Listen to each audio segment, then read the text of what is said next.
So yun guys, no, iligpit natin sa lilinisin natin tong kulungan ng aking mga pusa. Kasi tingnan nyo siya, oh, makala, tapos may mga poops pa, kaya ngayon lilinisin natin siya.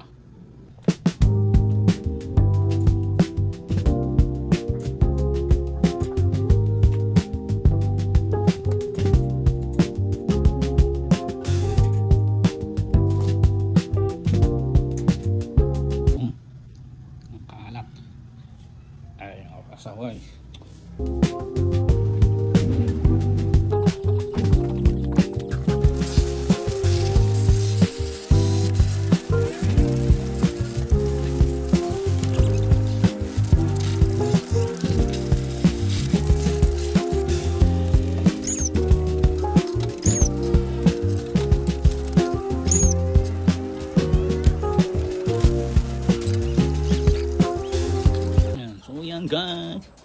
So yan guys, malinis na. Hindi na tayo magpapagalitan. Nilinis ko na din to. Dahil dito natin ilalagay ang cut litter ng mga bulinggeto. Alright. Dito muna natin ilabag.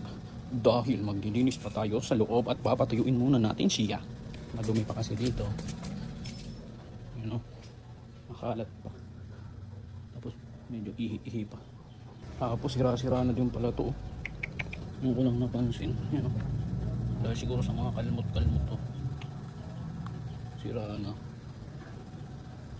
Linisin ko muna yun.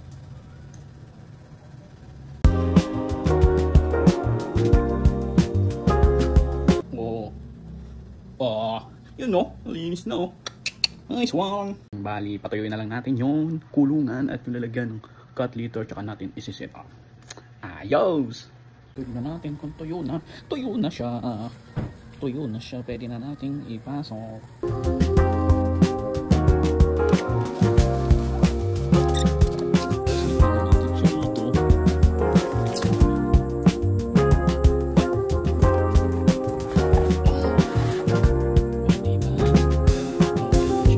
Gagawin na lang natin ay uhulihin natin ang mga bulinggit.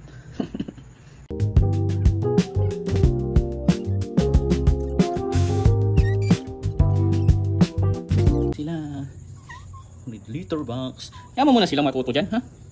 Para matuto muna silang tumae.